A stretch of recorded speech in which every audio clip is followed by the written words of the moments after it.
Hello, അപ്പം നമ്മൾ ഇന്നൊരു ചിക്കൻ കറി ഉണ്ടാക്കാൻ വേണ്ടിയിട്ട് പോവാണ്. പക്ഷെ ചിക്കൻ കറി ഉണ്ടാക്കുന്നത് ഞാനല്ല.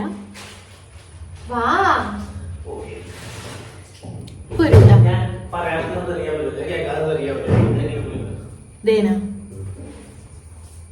അപ്പൊ നമ്മള് ഇതിലോട്ടേക്ക് മസാല പുരട്ട. എന്തൊക്കെയാ? ഉപ്പ്, മഞ്ഞപ്പൊടി, മുളക് പൊടി, നാരങ്ങ. ഇത്രയല്ലേ ഉള്ളൂ. ഇത്രയും സാധനങ്ങള് ഇട്ടിട്ട് മറ്റേ മല്ലിപ്പൊടി ഉണ്ടാവും.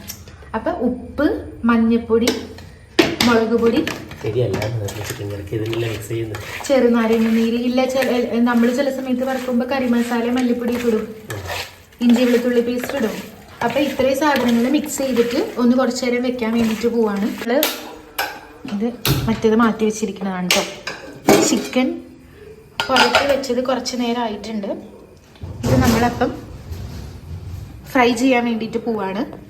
ഇത് വറക്കുമ്പം എല്ലാവരും ഭയങ്കര ഡീപ്പായിട്ട് വറക്കേണ്ട ആവശ്യമില്ല. ഷാലോ ഫ്രൈ അല്ലേ, ജസ്റ്റ് അങ്ങനെ ഒന്ന് എടുത്താൽ മതി. ഭയങ്കരമായിട്ട് നമ്മൾ സാധാ പോലെ നമ്മൾ ചിക്കൻ ഫ്രൈ ചെയ്യൂലേ, അതേപോലെ ആക്കണ്ട. ജസ്റ്റ് ഒന്ന് ഇത് വറുത്തെടുത്താൽ മതി. അപ്പോൾ നമ്മൾ ഇത് ഇത്രയും വെളിച്ചെണ്ണ വറക്കാൻ പോണേ. വെളിച്ചെണ്ണ ഒഴിച്ചിട്ട് ചൂടായി കഴിഞ്ഞപ്പോൾ നമുക്ക് ഓരോ പീസ് ചിക്കൻ വറുത്തെടുക്കാം.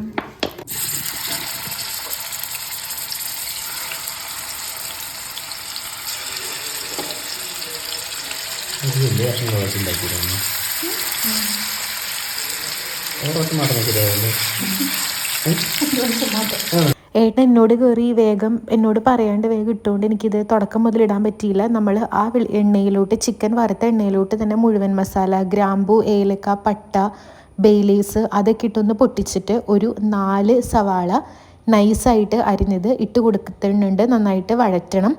സവാള ഇച്ചിരി കൂടിക്കോട്ടെ, കാരണം എന്നാലേ നമുക്ക് ഗ്രേവി ഉണ്ടാവുള്ളൂ, അല്ലെങ്കിൽ ഗ്രേവി കുറവായിരിക്കും. അപ്പോൾ ഇത് നന്നായിട്ടൊന്ന് വഴറ്റിയെടുക്കാം.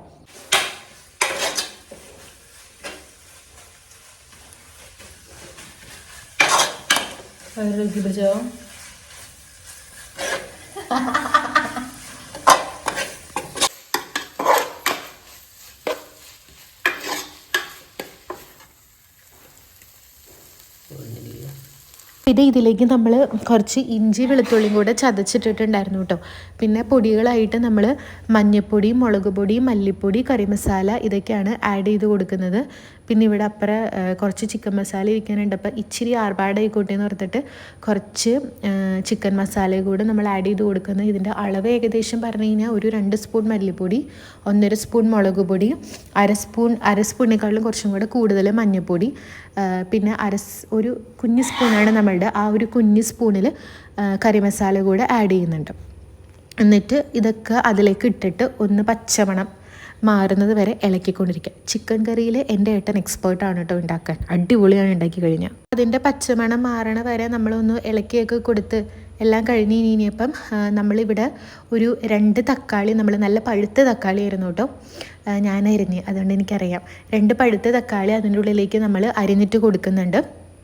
അത് നന്നായിട്ടൊന്ന് ഇളക്കിയിട്ട് നമ്മൾ ഇച്ചിരി വെള്ളം ഒഴിച്ച്, ഒരുപാട് വെള്ളമല്ല, ഒരു ഇച്ചിരി വെള്ളം ഒഴിച്ചിട്ട് ഒന്ന് തത്തിപ്പൊത്തി അടച്ച് വെക്കുക. എന്നിട്ട് അത് വെന്ത് കഴിഞ്ഞ് കഴിയുമ്പോൾ നമുക്ക് അടുത്ത പണിയിലോട്ട് കിടക്കാം. ഇനിയൊന്നുമില്ല, പരിപാടി ഇപ്പോൾ തീരും.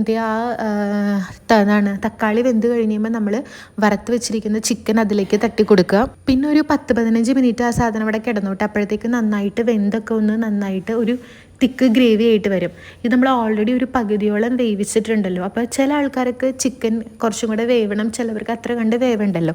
ഞങ്ങൾ ഇവിടെ ഒരു 15 മിനിറ്റ് അത് വേവിക്കുന്നുണ്ട്. പിന്നെ നമ്മൾ അതിൻ്റെ ഉള്ളിലേക്ക് മല്ലിയില അരിഞ്ഞു കൊടുക്കുക. ഏറ്റവും ലാസ്റ്റ് വെന്ത് കഴിഞ്ഞ് കഴിഞ്ഞാൽ കുറച്ച് പച്ച വെളിച്ചെണ്ണ അതിൻ്റെ മേലെ തൂകിയിട്ട് ഇച്ചിരി കറി മസാലയും കൂടി ഇട്ടിട്ട് അടച്ച് വെക്കുക. കഴിക്കുന്നതിന് മുന്നേ ഇളക്കിയിട്ട് കഴിക്കുക. ഇപ്പം നിങ്ങൾ മനസ്സിൽ വിചാരിക്കണ്ടാവും എൻ്റെ വീട്ടിലും ഇതുപോലെ തന്നെയാണെന്ന്. അല്ലേ? എന്നാലും രസത്തിനാണ്. അത്രയേ ഉള്ളൂ. ടാറ്റാ.